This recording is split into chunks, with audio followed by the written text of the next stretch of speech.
Shabbat Shalom, my friends. Well, before we actually get into our Sedra, which is Devarim, the opening chapters of the book of Deuteronomy, and its accompanying Haftarah from the book of Isaiah, I think that it is time once again to say thank you.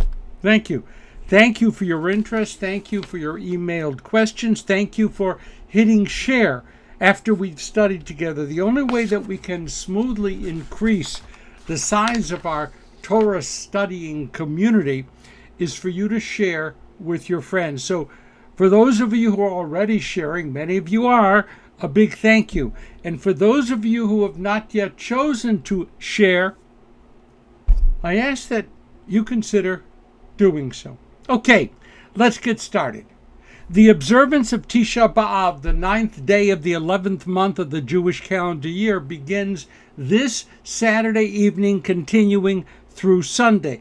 The observance begins Saturday evening, but the calendar reminds us that Tisha B'Av, the actual date, the 9th of the month of Av, is on Saturday, Shabbat. So out of respect for the joy of Shabbat, the observance of Tisha B'Av will actually begin Saturday evening, continuing all through Sunday. Now, there are large numbers of online courses waiting for all of us on Sunday, and an equal number of opportunities just to sit back and to allow the plaintive melodies of the Book of Lamentations, known in Hebrew as Echa, to touch our souls. To touch our souls, even if the meaning of the words perhaps not yet accessible to us. The sound is powerful. My friends, there are so many questions that swirl around Tisha B'Av, despite the reality that most American Jews won't even notice its presence this year or even become aware when it's past. Is it purely coincidental that the destruction of the two temples occurred on the same date as the expulsion from Spain and a number of other tragedies in Jewish history? Coincidence? Or is it a message intentionally embedded into the Jewish soul by our teachers over the past 2,000 years? Is it purely coincidental that the word Echa, the name of the Book of Lamentations, is found both in this week's Sedra and in the Haftarah reading? Is it purely coincidental that this day of intense grief has become a portal, a gateway into 7 weeks of meditation and introspection leading up to Rosh Hashanah?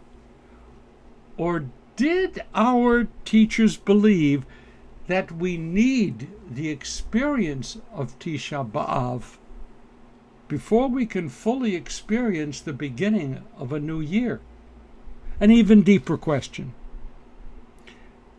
Do we today actually buy into the notion, once almost universally accepted, that the suffering that our people experienced is in fact a result, an outcome of our rebellion against God? We did this, God did that. The Haftarah, the opening words of the prophet Isaiah, filled with divine rage. God is portrayed as a father whose children have treacherously turned against him, or as a physician watching patients choose soul-destroying illness, even in the face of the availability of healing medication.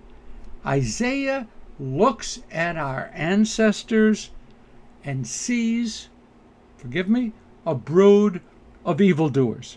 But more, these evildoers actually believe, foolishly believe, blindly believe that they can be cleansed of their sordid misdeeds if they just place before God some careful observance of the Sabbath or of the major festivals and throw in offering a couple of sacrifices and perhaps even a token visit to the temple in Jerusalem.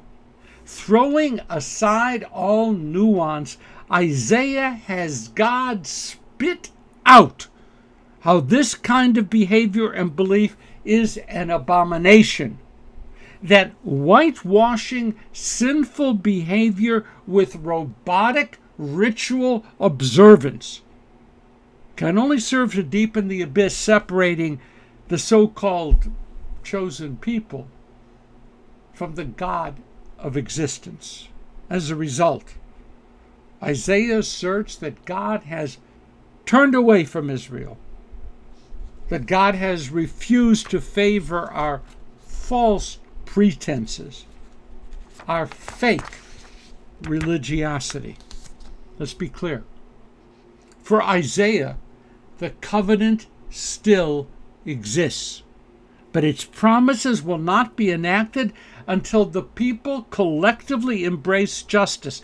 Justice for the poor, justice for the suffering, justice for the ignored, the deprived, justice for the excluded, justice for the powerless. By choosing this Haftarah for the Sabbath before Tisha B'Av, the rabbis weren't arguing as much for personal repentance and for individual repair as they were demanding a collective change in the way that our society, our families, our communities function. Many of my colleagues will rely this year upon ancient midrash to explain that the core challenge of Tisha B'Av is our willingness to act with sinat chinam, causeless hatred toward others. I read Isaiah and I reject that chain of causation. I believe that what Isaiah wants first and foremost from us is a massive change in our collective behavior. By, for example, allowing ourselves to live with a corrupt judiciary, we can never stand upright before God. By allowing ourselves to live with a cruelly unbalanced economic system, we can never stand upright before God. By choosing governments that ignore hunger, illness, loneliness, ignorance, and despair, we can never stand upright before God. If we hide in our personal acts of piety while the world around us burns, then we can never stand upright before God. I don't believe that our failures trigger intentional divine retribution. I do believe that our failures destroy what opportunities we have to take all of creation and to lift it up and to make it worthy of the presence of God.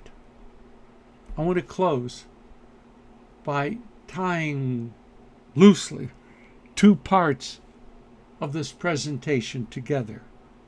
Here I claim no rabbinic antecedents, nor the support of any of the great commentators, nor the collective wisdom of the teachers of our day. Here it comes. I do see Tisha B'Av as a necessary portal to our observance of Rosh Hashanah. If it wasn't originally intended to be such a portal, it certainly can and perhaps should be one today. Driven by painful memories of all that we have suffered through our history, we are called upon today to take seriously the task of building a chevra mofet, an extraordinary, exemplary society. That's what we should be focusing upon in the weeks between Tisha B'Av and Rosh Hashanah. And on Rosh Hashanah, we will then be free to focus on how we can repair ourselves. We need to get out of ourselves and to assume responsibility for the world around us before we can be free to tend to our own souls. I know that many of you will disagree with me, and I respect that and I accept that. I would love to hear from you, to learn from you. But in the meanwhile, we can all try to be open to the multiple messages of Tisha B'Av. We have a lot to learn here. Shabbat Shalom. See you next week.